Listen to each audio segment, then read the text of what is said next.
I'm Josh. I'm Steve. Welcome to Star Trek Mission Report. First off, I want to say, with everything we're going through right now, all this COVID-19 madness, Steve and I, of course, are communicating through subspace channels here and making do with what we got, right? That's it. I had to brush out the old subspace beacons just to make sure it worked right. But right. Soji built it for you, I take it? Soji built it for me, right? Yeah. You're like, Picard, shut up. 7 of 9 is here doing maintenance. Nice. You just keep breaking things for her to fix. Right. Well, yeah, so we're obviously over the phone here, but Zoom communication's getting really popular, and I'm sure you use it a lot for your work, maybe, Steve. I do for mine, for sure. But we use Skype for business, but right. It's the same principle for the most part. Yeah, they're similar, right? Skype's probably maybe better, but yep.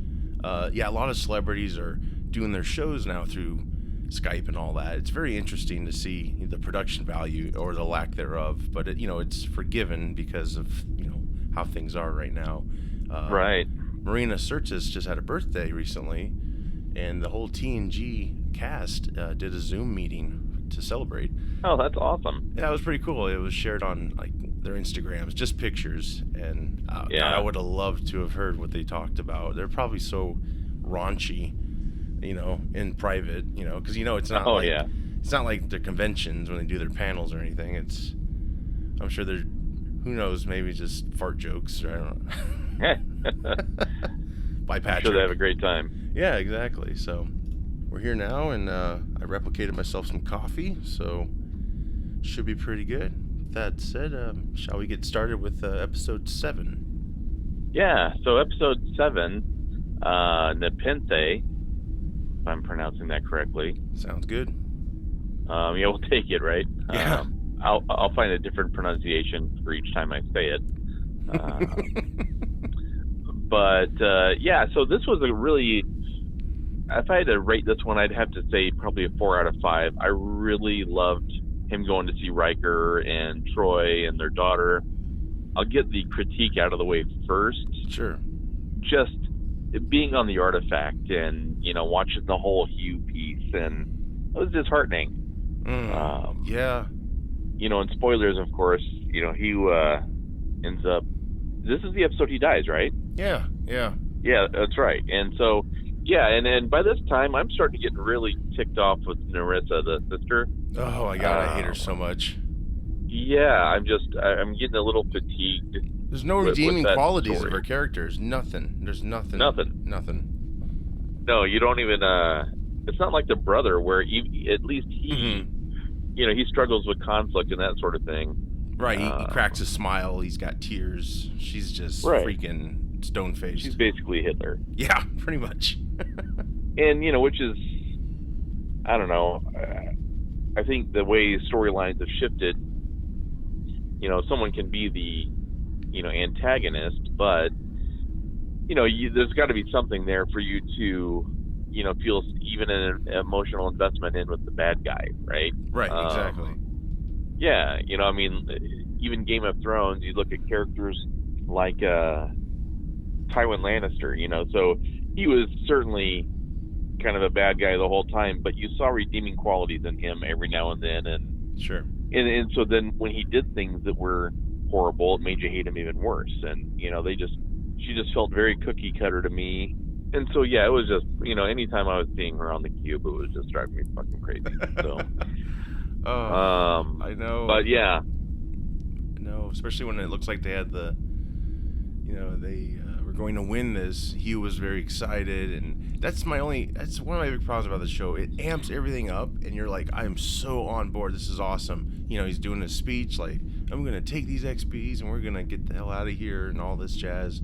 And then something happens, credits, and then the next show it's slowed down a lot again. And I'm just like, damn it. Back almost to a screeching halt. The whole series really, I think, would be really, really good if I think you could edit a lot out and just make it nice and tight, and I think it would flow really well. But really upset about Hugh. I was, the teaser for this episode had a knife pointed at his cheek or whatever, from Narissa. And I was like, he's gonna die. But then when he doesn't at that scene, I was relieved, and he was hiding and stuff. And then, out of nowhere, she just throws that thing into his neck, and I'm like, oh my god, like, damn it. Like, I just felt like I don't think he did enough. I just don't. I know the actor said he was happy to do a death scene and all that, but I just felt like there should have been so much more stuff, or like I said, edit things down so you get all these scenes together, let's say, versus like all spread out and then he just dies. It just felt didn't need to be. I don't know. I'm hoping season 2 they'll bring him back somehow. Maybe the nanites took over and brought him somewhere. I don't know. I'm totally making this up, but it's like, damn it. I just felt like that kind of sucked. Like I was so intrigued by, his look and what he's been through and all that. And I don't know. It just didn't go the way I thought it would. And I guess that's a compliment to the show, maybe. Or people just like forget what they set up or don't follow through. They're like, oh, this is great. He's a leader. Da da da. He's dead. Okay. Just like Maddox. Yeah, and I was kind of wondering, I thought there could be a lot more great dynamic type stories or whatever between him and maybe Seven. Yeah. Oh, yeah, because we didn't get to see that reunion, or we actually didn't get to see that meeting. They were, I think they were clearly friends, and maybe they all were in part of the XP support group. That would have been a cool episode. And yeah, you didn't get to see that, which sucks because Jerry Ryan and the actor who plays Hugh are like really good friends in real life, so you would imagine their chemistry would be fantastic on a show. But yeah, you never get to see it. And it's just, it's very disheartening. Like, I really was hoping he would come out of the rafters in the follow-up episode and like, haha, I'm still here. I just got some duct tape. Exactly. We're good. Yeah. So.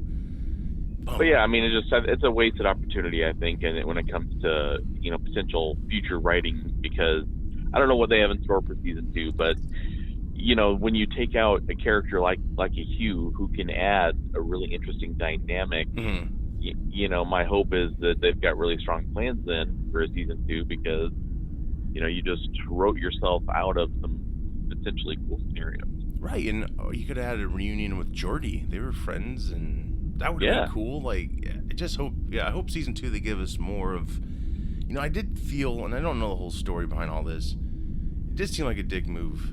Patrick didn't want to come back to Trek. They basically pitched him an idea for the show that I guess actually never was filmed. Like, it changed drastically from what they pitched him. But Patrick got the cast together after this was going to happen, and he basically told him, I'm sure he did it a nice way and all that, and they're really close, so it's probably, hopefully no one was really pissed off. I imagine some might have been, but he basically said, I'm doing this show, none of you are going to be on it.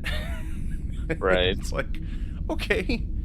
It's like a little ego trip there. Like, I like Picard, but I like everybody else too. Like, would have been awesome to see, like, Riker and Troy in this episode. I mean, they really brought a lot of life back to the show, I think, and a lot of hope for the future of the show. And it was like a thrown in episode, I guess. Like, they shot the whole the season and they showed it, and it didn't make sense, and a lot of people were like, well, let's bring in some Trek elements people are gonna really like, and Riker and Troy was one of them. And I was very happy the whole time they were on screen. I was just intrigued, locked in, I was just like, more of this, and I mean, they really did a lot in this episode just with them, so I mean, they're on the planet, and one thing that really I just think about, and it kind of makes me laugh, is that I think it's funny how former Trek or former Starfleet people, find some remote planet out in the middle of fucking nowhere to live. But I mean, I would probably do the same thing, because it's like, all right, well, maybe if I'm in a weird spot and they have a hard time getting a hold of me, they're not going to call me back. So, right. Part of me understands, like me moving to Canada, that's amazing. So, Bags but are yeah, I packed. mean, we meet their daughter, and we see the whole backstory with their son who passed away, and which is why the daughter, Kestra was her name, is that right? I believe so, yeah. Yep. Yeah, and she, her and Soji, I mean, they built an instant dynamic that was just, in one episode, they really, like you said, this was a really awesome episode when it got to that piece of it. And, sure. Yeah, and, I loved it when, but Riker goes from sounding, just kind of all casual and, hey, nice to see you, to, shields and, all that stuff. Shields up. It's like, it's Riker, I know, he hasn't changed. That's so awesome. And, they do explain the setting of where they, chose to live. I guess the planet had healing factors maybe, and they were hoping the sun would get well. They kind of shoehorned in the Sith ban, caused them not to get a cure or whatever, which is funny because on TNG, they met all kinds of other androids and robots and shit. It's like... Right. I hate they kind of forget I know there's a lot of source material, but I don't know, it felt shoehorned into me, but I guess it kind of works, Yeah, that was a bummer about their son, and yeah, they really did build a lot of world in this episode. Really well done. Like, more of this. Can we do this every episode? That'd be great. Just you got to see the daughter talk to Soji about Data more, like basically things I wanted them to talk about, like this big elephant in the room. Let's talk about it, And she brought up he liked Sherlock Holmes, and he's an artist, and I wish they would have said he had a daughter once. Like, it's like they kind of erased that from TNG when he made his daughter, and she didn't live long. That would have been something that I think would have been great for us fans. But, yeah, I mean, just even a minor callback to that would have been easy. Yeah, it's like the less Cliff Notes time and more of that. Right, it's like they use Cliff Notes for callbacks, It's like they don't really dive deeper like I would like, but it's still something out of, we wouldn't have it otherwise. So yeah, it gets us close, I guess. Maybe season 2 they'll bring it up again. Hopefully they'll bring up lore. That was a big thing they didn't talk about. I felt would have been interesting. Yeah, so I thought, it was a fun episode for me. I was really disinterested in all the non-Nepenthe scenes. Yes, I agree. Yeah. I just felt the balance of that. I don't know. If I made the direction decision, I would have only done the Nepenthe story in one episode. I so agree. Yeah, because you would have had one episode without any death. That would have been pretty cool. I mean, they would have talked about death, but right, you would have had that, and it's such a turnaround and kind of disjointed when you go back to you're flipping from the artifact to Nepenthe and that whole thing. I mean, I get where they, still trying to advance everything, but I just felt like from a easy to kind of digest. It was like eating a bowl of ice cream and then eating a hot wing in the middle of it and going back to the ice cream. Right. I just made that up, but I mean, that's what it felt like, I know, it's like every time it goes to meantime, like, Right, exactly. There's so many cool things that came out of this episode. Riker made pizzas, and I'm a pizza fan, so I was like, this is awesome. For that. Yeah, I had pizza last night. It was amazing. Yeah, right? It makes you want to, make some like he did. It'd probably be really a bad idea if I could do that, because, I'd be, 10th pizza now, here we go. When they're, dishing out, one slice per person, I would have been like, yeah, I'll take the whole pizza, thank you. Right, exactly. Yeah, but yeah. Where's yours? Right, yeah. Oh, you only made one of these? Oh, damn. But, yeah, they, some artists out there created some pizza boxes with Riker's face on them, like he has a business, and oh, sweet. Yeah, all these other fun, cool things. That was pretty, all the power he has, and he's just making some pizza. It's just simple. Yeah, he's on active reserve, so hopefully we'll get to see him later on in the season. Yeah, hopefully it won't be like Bruce Maddox. Right. How that happened. Yes, he's dead. What? Girardi, you did it again. I had fun playing with that one. That was good. Riker beams in, she just shoots him in the head. Right. O told me. Oh man. I know. Yeah, but yeah, Hugh died. That really sucked. And yeah, that was. Yeah, I was like, damn it, the show is really going well, and then this happens out of nowhere. Just felt like, did we really need this to happen? Right. And then Narissa just beams out like any time. So I don't think you can kill her. I think she just beams out, and that's it. She's just a beamer. It's like it's like light speed skipping. She just beams. Exactly. Again, 4 out of 5 episodes. I liked it overall. I think they should have just stuck with one element. When you're going to slow it down like that, you need to slow it down. It's like Game of Thrones did that really well with like their battle episodes. Like they had the one, that was strictly just a battle scene the entire episode. You can't balance that with other things, and I felt like it just makes sense to do that. But otherwise, again, it was a great episode because of that piece of it, and the dialogue between Jean-Luc and Riker was it's always pretty phenomenal. It was very good, and yeah, it was a nice reunion, and I wish they would have had a nicer place. I mean, it was a nice place, but again, it's just like I didn't really take them to be. I guess it's because of their son. That makes sense, but yeah, it's like, can we get a different setting? Can somebody have an apartment or something? We see some city views or whatnot, or Beta Z. That would have been cool. But yeah, that would have been cool too. Didn't even think of that. That would have been pretty neat. Well, and they certainly could do it because everyone's nude there, right? So they have an R rating for the show. So yeah, right. Yeah, I don't think Frakes and Marina would agree to do that right now. Probably not at this point. I don't think so. They just do a body double. Yeah, just body double, no problem. But it's clear it's not his body. Like his face is not even sized up right. It's just floating. Episode 8. We're locked in. We just had this great reunion show of Nepenthe. That's how you say it, I believe. Yeah, Nepenthe. Nepenthe. So yeah, this is Broken Pieces, and we get a flashback, and of course, get to see Commodore O lead the Zhat Vash, Narissa and her aunt Ramada. Ramda? I don't know how you say it. Ramada. Yeah. Oh my God, so many the crazy Ramada. names. Yeah. The Ramada, yeah. The Ramada Inn.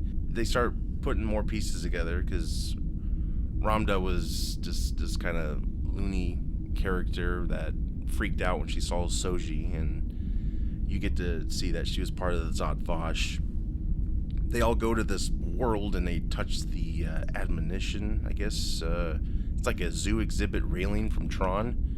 It's got, it glows yellow, and they all have these crazy visions, AI destruction of the world. And problem I have here, and I think next episode they'll show it again, it's Shutterstock clips of the androids and stuff. Mm-hmm. So I was just like, why didn't they just either not show what they saw or design something, original? A lot of that, and it didn't make sense because this vision supposedly was recorded there hundreds of thousands years ago, but Data shows up in it, and it's like, what the hell? It didn't make any sense. Yeah, so I mean, it's like it was a weird. I don't know. I mean, if it's a vision of the future and that's exactly what they see, okay. Maybe, yeah. I guess they, because that's the thing. They kind of teeter-totter on their whole mythology. It's it's about this railing that gives you a vision, but it's also about their religion that says the end of days are coming. So it's very confusing. Like, which is it? And it just feels like it's all over the place. But yeah, the use of Data. If this vision's from that long ago, how do they even know about Data coming? The whole destruction. But the whole group, of course, lose their minds when they see this, which again I think would have been best to not show it. It's like a Hitchcock move or old school move. It's all in your head. Like you have to imagine. You have to imagine how bad it is for them to do that, rather than see it and be like, was it that bad? Like, you know? Yeah. Maybe I'm Zod Vosh material after all. I don't know, but I don't know. So yeah, most of them kill themselves pretty violently. Jesus. Yeah, that's a bad acid trip. It's not for your kids to see. Right. Look away. But yeah, Narissa and her aunt survive this, and of course they're like, all right, well, let's stop this from happening again. So, and then we get to present time, and Narissa's talking to her aunt, and we finally know more, how the flashback showed us. Her aunt it is her aunt Ramda, who freaked out when she saw Soji and tried to kill herself, and I guess she's been in a comatose state since then. Yeah. Which is another thing that's weird. Soji wasn't even in the vision. So it's like, how did she really... But I guess the pieces, whatever the hell she was playing with, are like tarot cards, Romulan tarot cards. Yeah. So that went into the religious aspects of the twins and the destroyer. But it just seemed separate from the vision they got. It just felt... I just think they should choose one. It's like, is it the vision you guys get from this planet, or is it through your religion? It's like, I don't understand. It was it's just my complaints. The show's, it can be saved, and it's not like a total dumpster fire, don't get me wrong. I do like it. I do have a lot of cringe-worthy moments with it, and just I think it's going to be improved for next season. Not every season one of Star Trek is the greatest, and they're probably, you gotta... I think the other problem is they have a lot of writers, like too many, like producers, let's say. I think it's producers they have too many of, and so I think that's how we get this pull in other directions. We're going this way, we're going that way, when it doesn't really make sense why. But yeah, so what I thought was cool is once Ramda saw this vision, I guess the Borg cube that's in play now intercepted her ship years back, assimilated her, and because of the knowledge she had and how bad it was, it basically shut down the cube, and it disconnected all those XBs from the hive, if you will. So I thought that was really interesting. I thought that was a cool concept. I wish they would have got more into. And again, if we didn't see that damn vision, I think it would have been more believable, because it's like... Right. I don't think it was that bad. Yeah, I mean, it's not great, but I'm not going to kill myself over it.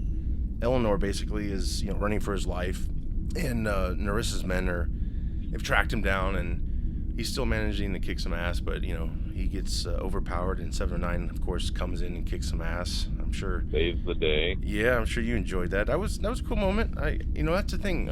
Every time she shows up, I'm like, all right, let's do it. I mean, not like that. She'd kill me for that. No, it's just like, all right, let's go with her. But she does a few things and she's gone, and it's just like, okay, that's the problem with the show. Like, everyone's coming in and you're like, oh yeah, this is great. It's like Geordi beams in and he's like, hey, do you got some toilet paper? And he beams out, and it's like, okay, I guess that's it. All right, that's the problem I have. But her and Eleanor, it's a sister. Seven and Eleanor go to the Queen Cell again, where I think Hugh transported Picard and Soji from. And I thought this was really intriguing. They're gonna steal the cube, and I'm like, oh, I'm all in. This is cool. I like this idea. Right. So she brings it online. It starts regenerating. And Eleanor actually makes a suggestion to wake up the remaining Borg to use as an army against these Romulans and the Zot Vash. I think they're kind of mixed at this point. The Zot Vash is the agents there, and you have Romulan people and all that. So yeah, Seven basically has to become the voice of the Borg in order to do this. And she explains to Eleanor how, dramatic it can be to do that. And, you take away someone's free will, and, he basically says, oh, you can release them afterwards, But she made a powerful statement here. She's like, she wasn't sure if she could or she wanted to do that, meaning she would probably be addicted to the power maybe she gets, and that's how the whole Borg thing was from the start, So yeah, exactly. They notice, like, Narissa's just being herself, and she's taking out all these XBs, which I just such a tasteless thing to see. She's just executing them one by one. I'm just thinking, why are we seeing this? Like, I don't feel. I already know she's evil. Like, right. It's just more overkill. Yeah, I just felt it was really. Yeah, it was just savage, very savage, and. She already killed Hugh, so we know she's capable of it. I don't think we need to see her just off these people, these innocent people. It's just really a downer, She gets them all, most of them killed by, weapons, and then Seven plugs in finally, and, she links up, which these tentacles attached to her spine. That was pretty badass, and it was scary, too. Yeah. It was like, whoa, what's going on? And new Borg Queen, that was amazing. That was pretty cool. Her eyes go black and the green pupils, and then her voice changes. Like, that was a really cool touch, I thought. That was really cool. And of course, Narissa, she, vents them into space, all the Borgs, and I'm like, damn it, what the hell? Yeah. Why? The second you think something cool is going to happen. Boom. Yeah. Which I admire that. It's like, okay, you think we're going this way? No, we're not. We're going this way. But then they don't fully realize the way they're going, I guess, Right. Like they had more of a completion with the other idea. So I think that's the problem, just jumping from that to the other. It's like a kid's telling the story or something. and then dinosaurs, just like, what? Exactly. What are you talking about? Narissa gets overpowered, and I'm like, yes, assimilate this bitch. I hate her. I just die. And then, of course, she beams away.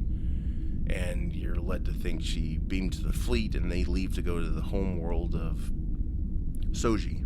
Seven was, like, the cube's ours again. Eleanor was like, "You gonna assimilate me now?" And she's. It's weird. It's like, is it Seven speaking, or is the Borg Queen in the machine? Like, is it, is it like a program? Because it doesn't feel like it's because she refers to Annika. In the third person, like, it's right, not her, and so it's kind of a setup for season 2. I imagine it. I don't know if they'll do anything with it, but she said Annika still has work to do, and then disconnects Seven from the cube. That was very interesting. And then over in the Lost Serena, Picard speaks to Admiral Fuckoff, her hologram, which I'm so annoyed by this. Every scene, she's like, "Fuck off." Right. I don't know. The F words are just, we don't need them. I really don't. I don't think. It's like, we get 1 or 2 per episode. Let's use them. Yeah, and it's just, I think it'd be richer material if we didn't have these curse words, and I'm not trying to be like, "Ooh, we can't curse," but it's weird. It's Trek, and it's in the future, It's like, they shouldn't be talking like this. Like, go back to Star Trek 4, and Kirk's trying to explain to Spock, all the dumbass and all those words. The colorful metaphors. Yes, and that, I'm like, damn it, did you guys watch any of this stuff? Like, we don't need these. If you want to curse, create a new word, like Battlestar did, frack, Right. Something like that. That would have been better. I will say, though, that my wife and I still walk around saying sometimes, "Double dumbass on you." Yeah. Yeah, it's very catchy. Star Trek 4. It's catchy, and it's earned because they go back in time, and it's a different. And maybe Kirk's journals from that time got out, and he brought the language back. Right. I don't know. Trying to explain all this, and then TNG, they just didn't even say it. So just because you can, you shouldn't, Exactly. You don't have to. It's just juvenile. It's like the shock and awe, and I think it's really desperately trying to be Game of Thrones. I don't know. Game of Thrones probably said the F word, I take it, right? Or was it mostly just nudity? Yeah, okay. they did. Okay. Yeah, I think, you got the incest twins. You really have a lot of Game of Thrones. It's like they're going for what's popular versus setting the stage. I think that's what they need to focus more on for next season, which is, right. You get the Riker Troy episode, and that's refreshing and something new. Yeah, Raffi's concerned about Rios. He's activated all the holograms. We get to meet a Scottish accent hologram. That's really cool. As a throwback to Scotty. And hats off this actor. He's like the MVP of the show. He must have had a ton of fun doing all that stuff. Oh yeah, I mean, he really, he was just bringing his A game. So he totally deserves all the accolades he gets from this. But yeah, he pulls out all these Rios shuts down after meeting Soji, and he pulls out all these keepsakes. His old uniform we get to see, and there's a drawing of him and Soji, it looks like, and you're just like, what is this? So there's a lot of mystery finally, and it's being revealed in this episode, which I appreciate. Raffi had that cool scene. It's like, it reminded me of Multiplicity, kind of. She had all the holograms gathered. Yeah. And I love the hologram idea. I just wish they actually were around all the time. And I get it's the same actor, so that would be really hard to shoot. But then it's like, well, then why don't you just get different actors for each hologram? Then you have a full crew. It's just, it's weird how Rios kind of runs the whole damn ship from his chair, but then he has all these holograms.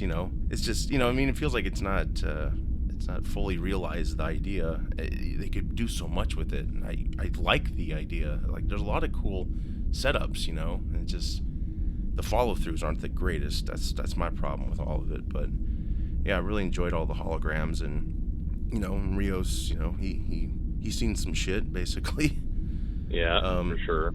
So yeah, it's pretty terrible. Like, his old captain, well, on his old ship, they picked up is it Jana? He says looks like Soji. Yeah.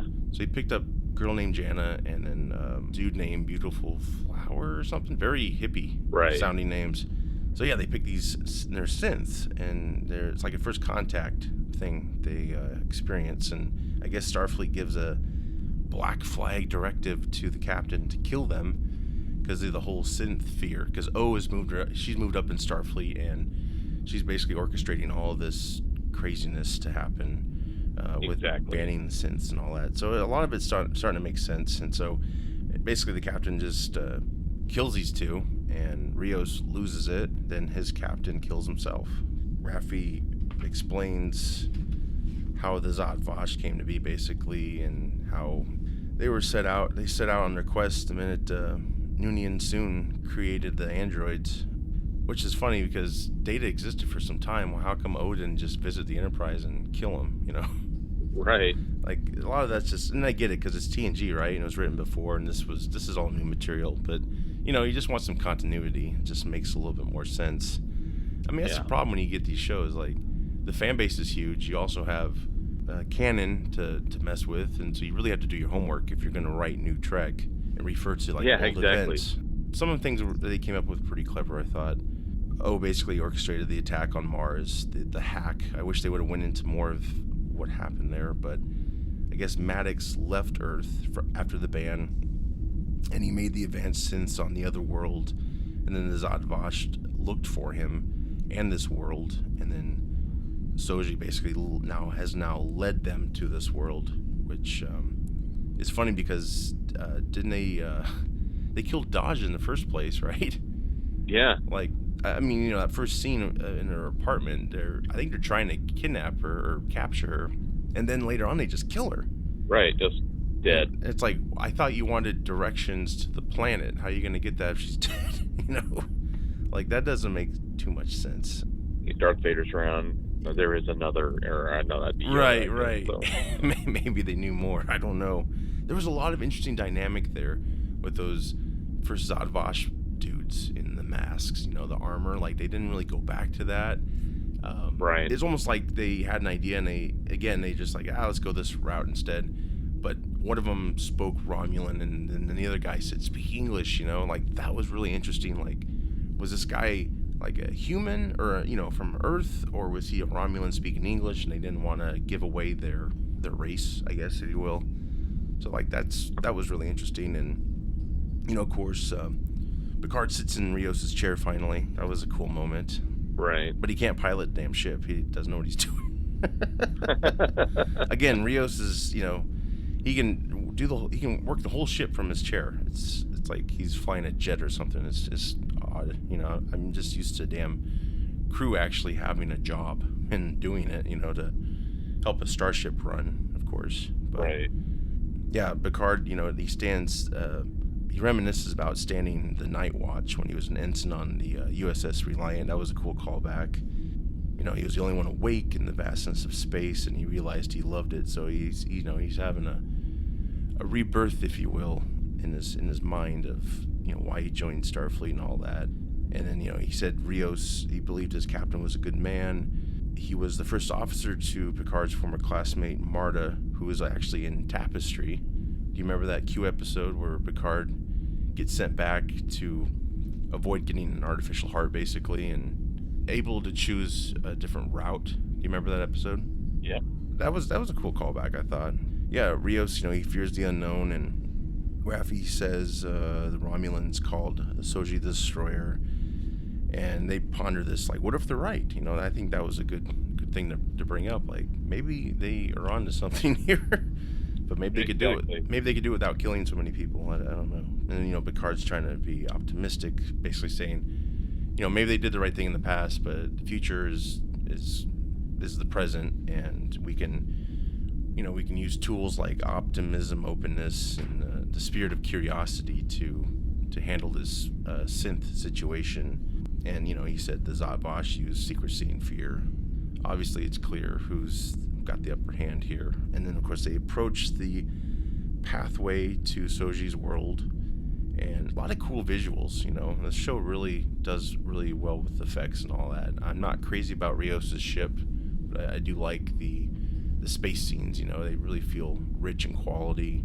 Yeah, I really like that detail to things. And of course, Narek follows them in from his Romulan ship. That's how the episode ends there. So that's how it ends. And it takes us into the two-part finale. I'm Josh. I'm Steve. Two to beam out.